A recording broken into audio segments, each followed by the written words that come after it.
저는 이제 촬영 직전까지 대만에서 한광 40이라는 훈련을 이제 대만 국방부의 협조를 받아서 취재 활동을 하고 돌아왔고요. 이 훈련은 8월 14일, 그러니까 금요일까지 계속됩니다. 일주일간 진행되는 이 훈련은 원래 한광 42호 훈련이라 하는데 1년에 한 번씩 하고 이제 42년째 하는 것이죠. 대만의 모든 지역에서 동시다발적으로 육해공군이 다 훈련하는 대만 역사상 제일 중요한 훈련 기간입니다. 이때 단순히 군 훈련 부지에서 하는 게 아니에요. 뭐 시내에서도 하고 일반 실제로 작전이 진행되는 모든 부분 육해공군에서 하는데, 특히나 중요한 게 시내에서도 합니다. 그러니까 저는 이제 취재한 것들이 어떤 게 있었냐면, 한국으로 치면 김포 앞에 그 어디라고 해야 되나, 당산동이라든가 이런 동네에서도 막 실제로 하거나 이런 것들이 있는데, 제가 취재한 내용들을 일단 훈련 내용들 간단히 이야기하자면, 일반 그냥 우리 주차장 같은 데서 탱크라든가 이런 데들 불러가지고 급유를 하고 도망치는 훈련. 중국 공군이 장갑차라든가 탱크를 공습을 할 때 이거 공습에 피하는 훈련. 그래서 이제 슬레이트 지붕이라든가 아니면 우산 천막 같은 걸로 그 전차가 아닌 것처럼 숨기는 훈련, 이런 것들도 했고, 또 이제 비상 대피 훈련이라는 민간인들한테 하는 게 뭐였냐면, 이제 공습 경보 낼 때 그냥 공습 경보를 내는 게 아니고 실제로 방공호 열고 들어가게 하고, 요즘에 또 중국 해커들 무섭지 않습니까? 그래서 이번에는 역사상 처음으로 통신망 제거 훈련이라는 걸 합니다. 무슨 말이냐면,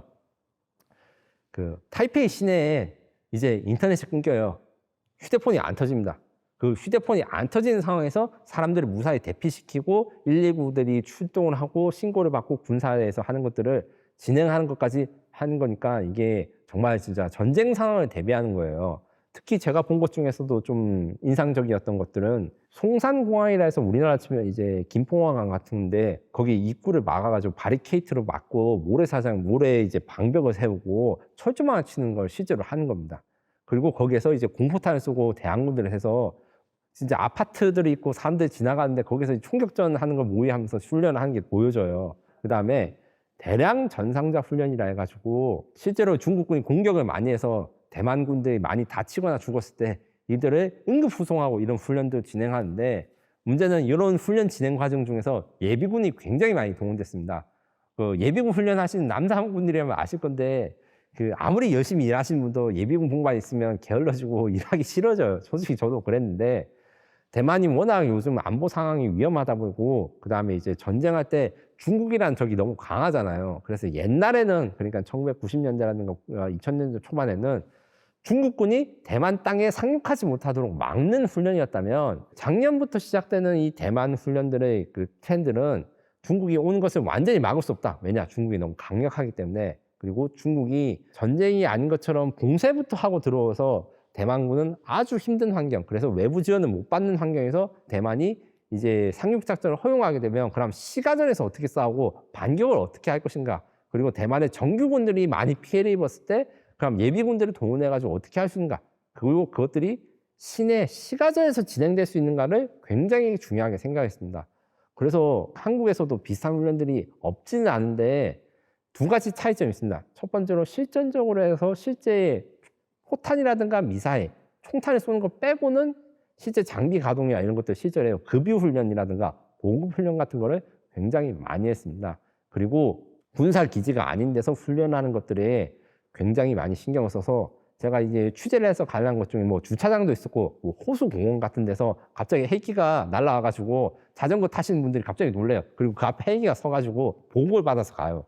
이런 것들을 실제로 보여줬어요. 분위기는 솔직히 말씀드리면, 뭐 우리나라 예비군 훈련이나 군사 훈련할 때 솔직히 일반 시민분들은 그렇게 안 놀라잖아요. 아, 또 훈련한갑다 하는데, 대만 시민들도 분위기 자체는 마찬가지예요. 제가 방금 전에 그 한강 훈련이라는 게 타이페이 시내 한복판에서도 진행되고 있다 이렇게 말씀드렸는데, 지하철에서 막 특수부대 투입되고 하는데 다 각자 자기 할 거 하고 뭐 오토바이 배달도 하고 다 합니다.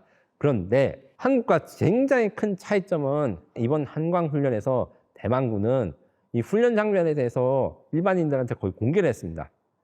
그러니까 지나가다가 군사 훈련에 관심 있는 분이 오면 자기 휴대폰 카메라 와서 찍어도 되는 거예요. 찍고 SNS에 올리고 되고, 자기 집 앞에서 막 총 쏘고 있는 거 보면 이런 거 올리고 계시는데, 이게 어떤 효과가 있냐면, 모든 사람들이 대만의 방어훈련이나 군사적에 대해서 신경 쓸 수는 없어요. 우리나라도 마찬가지고, 솔직히 당장 내일이 전쟁이 일어날까 걱정하는 분들이 모든 전 국민이 그렇게 할 수는 없는데, 평소 군사에 관심이 많거나 나라를 지키는 데 관심이 많은 분들은 이런 현장을 보면서 애국심을 고쳐야 할 뿐만 아니라 대만군이 우리나라를 지킬 수 있다고 진지하게 생각하는 거예요.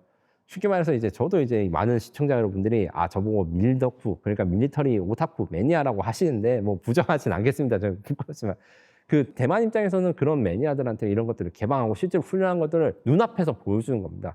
그 과정에서 물론 문제점도 있을 수 있겠지만 솔직하게 보여주고 능력을 보여주면서 국방과 군사에 관심이 있는 분들이 이런 거에 더 이제 중국의 침공에 좀 더 진지하게 생각하는 이런 계기가 됐던 거는 확실합니다. 현장에서 저는 이제 대만 국방부랑 일하는 군사 전문가라든가 군인들 관련된 분들이랑 많이 이야기를 해봤을 때 공통적인 거는 전면전을 준비를 해야 된다라는데 이게 논리가 우리 예상이랑 조금 달랐습니다. 무슨 말이냐면 대만이 스스로 중국이 전면전을 안 할 거라고 생각하면 할수록 시진핑 입장에서는 그리고 중국 공산당 입장에서는 대만이 전쟁을 준비 안 하는구나 하면서 공격을 할 가능성이 높아진다는 거예요.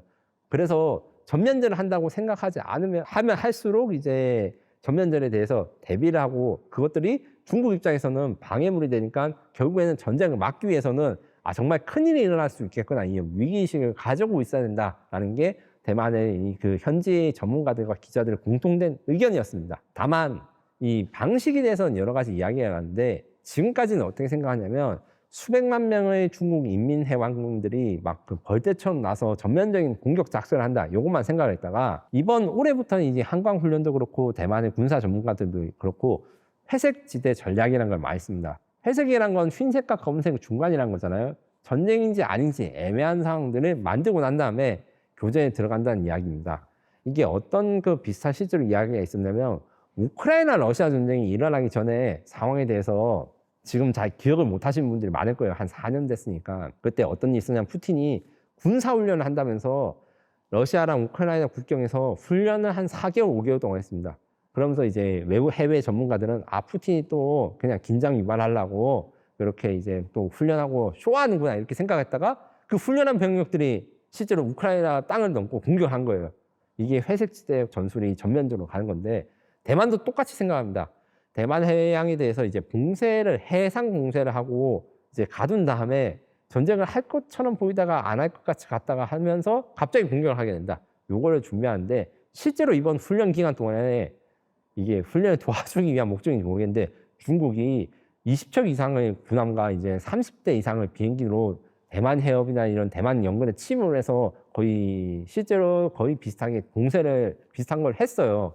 왜 그런지는 의견이 다르겠지만 그래서 대만은 이런 중국군의 봉쇄 그다음에 전면전을 굉장히 두려워하고 이게 대해서 준비하고 있습니다. 솔직히 말해서 버틴다는 기준이 그 싸워서 이긴다는 전제 자체는 대만군도 안 가지고 있어요. 너무 크기가 차이 나고 전력이 많이 차이 납니다. 그건 대만도 누구보다 잘 알고 있는데 현재 대만군의 군사적 목표는 미국의 지원군이 올 때까지 한 2주 정도를 버틸 수가 있느냐 이것이 핵심이고 3일 이내에 대만군이 완전히 무너지면 중국이 승리라고 대체로 생각을 합니다. 뭐 전문가들이 다 조금씩 자료도 다른데 그러면 3일보다 오래 2주까지 대만군이 무너지지 않고 버티기 위해서는 어떻게 해야 되는가를 열심히 연구 중이고 그래서 공격을 받았어도 이게 반격을 할 수 있게 도망치고 피해 다니고 이런 것들을 많이 공격 연습하고 하는 것이죠. 그러면 객관적으로 봤을 때 2주를 버틸 수 있을 것인가? 솔직히 말하면 지금 상태로는 여러 가지 운과 그다음에 이제 노력이 따라줘야 됩니다. 왜냐?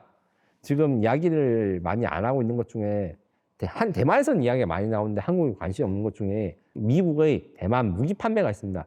미국은 대만한테 무기를 파는데 항상 제한되게 팔거나 아니면 돈만 받아놓고 배달이 안 돼요. 가령 F-16 전투기를 대만이 구매했는데 지금 배달이 7년째 미뤄지고 있습니다. 이런 식으로 해서 좀 미국이 돈은 대만한테 받고 대만한테 배달을 안 해서 무기들이 많아서 요것들이 해결 좀 잘 되길 기다려야 되는데 솔직히 말하면 트럼프 정부가 중국을 진지하게 생각하고 있는지 좀 의문일 때가 있어요. 중국을 진지하게 생각하면 도와줘야 되는데 그래서 지금 현재 대만은 어떻게 하고 있냐? 우크라이나 방식을 따라하고 있습니다. 다들 아시겠지만 대만은 TSMC도 있고 TSMC뿐만 아니라 중소기업들이 많아요. 그중에서도 옛날에는 오토바이 강국이었습니다. 이런 기술들을 사용해가지고 드론 산업을 육성하고 중국군도 드론을 많이 만들려고 하는데 대만도 그에 대응해서 자체 국산 드론들을 만들어서 대만의 방어할 계획들을 많이 세우고 있습니다. 대만이 탱크 같은 경우에는 그 M1A2T 에이브람스 탱크라 해서 약 100여 대가 배치되어 있는데 나머지 탱크 4,500대 탱크들이 한 40년에서 한 50년 이상 된 거예요. 저보다 나이가 든 탱크들이 많습니다. 이런 것들 같은 경우에는 어떤 일이 있냐. 이번에 한강 훈련하는데 탱크에서 갑자기 뚜껑이 떨어져 가지고 사고가 났어요. 뭔 사고가 났냐. 탱크는 잘 모르시는 분들이 많은데 항상 바닥에 뚜껑이 있습니다. 왜냐? 적의 공격이 받거나 이랬을 때 도망칠 때 비상탈출구가 있거든요. 그 탈출구가 알아서 떨어져가지고 도로에서 이제 동네 시민이 죽어가지고 이런 것도 있고 너무 오래됐으니까 노후화된 무기가 많은 거예요. 그래서 웬만하면 국산 무기를 만들어야 되는데 사실 대만이 국산 무기를 한국처럼 만들 수는 없습니다. 아무래도 능력이 부족하다 보니까 그래서 구형 무기들이 생각보다 많고 이것 때문에 대만군도 스트레스를 굉장히 많이 받고 있어요. 대만은 사실 한국보다는 많이 힘들죠. 그 국력 차이가 이제 근본적으로 크기 때문에 어려움이 많습니다. 여기다가 그 TSMC 문제가 생각보다 군사나 안보적으로 심각해요. 그 대한민국의 그 반도체 업계와 다르게 TSMC는 사실 대만을 좀 은근히 탈출하고 싶어 합니다. 너무 위험하다고. 그리고 이제 중국이 사실 TSMC 때문에 대만을 침공한 거 아니냐 이런 이야기까지 나오고 있거든요. 이 TSMC 그래서 본사가 타이중이라는 도시, 우리로 치면 대전과 대구의 중간 같은 성격의 도시예요. 여기에 있는데 대만의 신형 탱크라든가 장비가 다 여기 타이중에 몰려 있습니다. TSMC 본사를 지킨다고들 이야기를 하죠. 그러면 어떻게 하면 더 잘 지킬 수 있는가? 사실은 설비를 분산하고 그 다음에 이제 좀 흩어져 있어야 되는데 문제는 이런 것들이 쉽지 않아요. 거기 대만도 사실은 지역 불균형 발전이 심해서 타이페이랑 타이페이 아닌 데랑 부동산 가격 차이도 심한데 이게 안보까지 영향을 미치고 있습니다. 그래서 지역 균형 발전이나 이런 것들이 사실 안보에도 많이 가지게 될 것이고 그리고 대만이 아까 전에 좀 중국과 대결을 하기 위해서 이제 드론 산업을 육성시킨다는 말씀을 드렸습니다. 실제로 미국군에도 지금 대만제 부품을 드론들이 나오고 있고 대만제 배터리라든가 아니면 모터 같은 게 미국도 좀 중요하게 생각하거든요. 그래서 이런 것들을 레버리지로 삼아서 미국한테 재래식 무기를 많이 받는 그러니까 요거는 뭐랑 똑같은 거냐면 우크라이나가 지금 미국한테 무기를 못 받으니까 드론 기술을 전수해줘가지고 그 대가로 이제 미국 무기 받고 이런 것들이 있거든요. 요거랑 똑같은 상황을 좀 준비하고 있다라고 생각하시면 될 것 같습니다.